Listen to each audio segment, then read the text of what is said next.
Christmas break, I heard about the new show on Netflix by Marie Kondo. She goes into people's homes and helps them learn how to tidy up with her KonMari method. Marie has everyone go through their possessions in this order.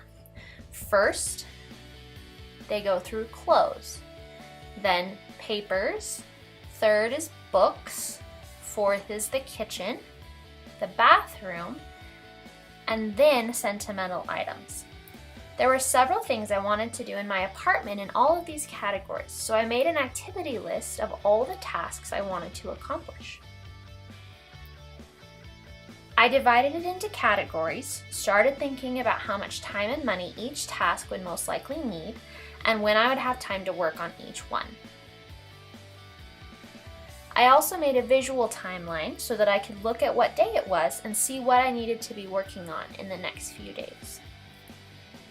My communication plan helped me remember to talk to my husband about my plans, any supplies I needed, and the few tasks that required his assistance. Now I want to show you some of the things I accomplished during this project. My husband and I share one small closet, and we have a lot of clothes, so getting everything to fit is always a struggle. I saw on Pinterest that using soda tabs to double hang clothes would give us some extra space. My husband and I collected all the soda tabs we could, and I took everything off the rack in the closet and used the tabs to hang 2 shirts per hanger on the rack. It took a decent amount of time, but it's so much easier to navigate the closet now. The next task was to refold all the clothes in my dresser using a vertical folding method. I had read that it would take up less space, but I was shocked at how much space I had in one drawer. I actually took shirts out of the closet to add them to this drawer because there was so much room. I also vertical folded my pants drawer, which was super awesome because now I can see all my jeans at the same time instead of just seeing the few pairs that are on top. I had planned to do this with my husband for his dresser, but he's been so busy lately that it hasn't been one of our top priorities. I'm sure we'll do it eventually, but I'm just glad I can access my clothes more easily now. The next task was to clear up the shoe rack. The rack was perfect for my shoes before getting married, but now we have twice as many shoes, so needless to say it gets pretty full. My husband and I took 5 minutes to sort out which shoes we wear regularly and put the rest in the bottom of our closet. Another cool thing I did with our clothes was in our window seat. It's really pretty, but we don't use it for anything other than dumping out piles of laundry we don't want to wash or fold yet. So I decided to turn it into an actually functional storage space. I put our tubs of summer clothes, suitcases, and other seldomly used items in the window seat and bought some curtains at the DI to cover it. Not only did it free up a lot of space in our closet, but it makes our room darker at night, so we sleep better. That was an unexpected but welcome benefit.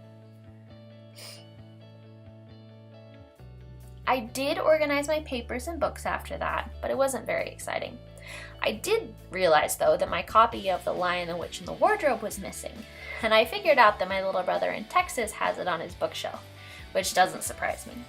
It was nice, though, to get mine and my husband's important papers organized. We haven't been married very long, so it was the first time we had put things like birth certificates and car titles in the same place.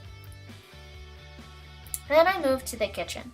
I have this fun ribbon board that I put pictures, tickets, invitations on, and over the past semester it got so full that you couldn't read anything.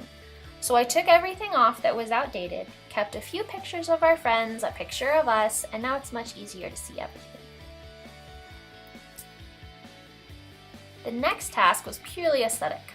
I added some teal duct tape to our fridge to give the kitchen a little pop of color.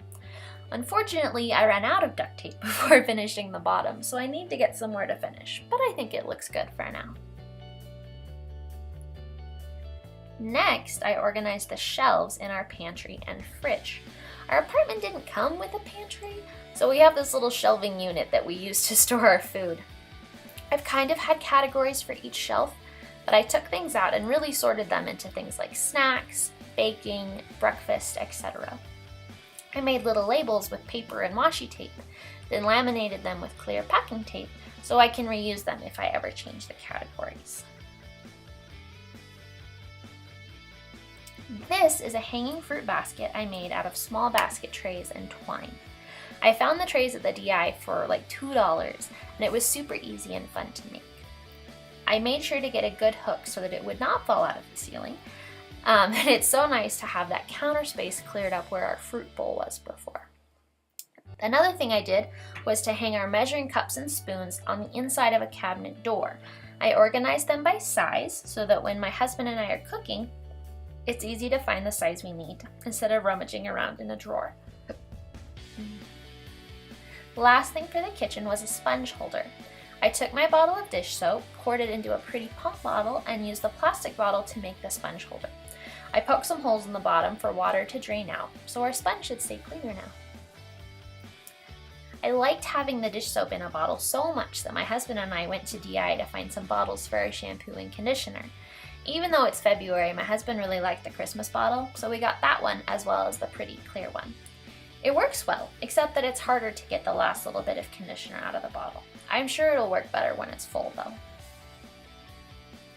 Throughout the course of the project, there were several things that I learned. The main one was that after a long day of work and school, sometimes I am really not in the mood to clean and organize things around the house. When I made my schedule, I planned 2 to 3 days for small tasks and put larger tasks on the weekends. If I were to redo this project, I would make sure every task had a weekend in the timeline because it is much easier for me to finish 4 to 5 tasks on a Saturday afternoon than it is to finish one every weeknight. There were a handful of tasks that I was not able to complete due to time and cost constraints.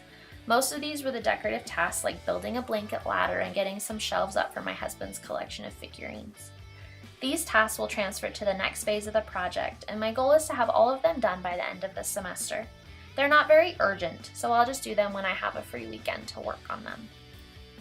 I hope you enjoyed seeing all the home improvement tasks I completed as part of my project, and that it inspired you with some ideas you could do in your own home. Thanks for watching!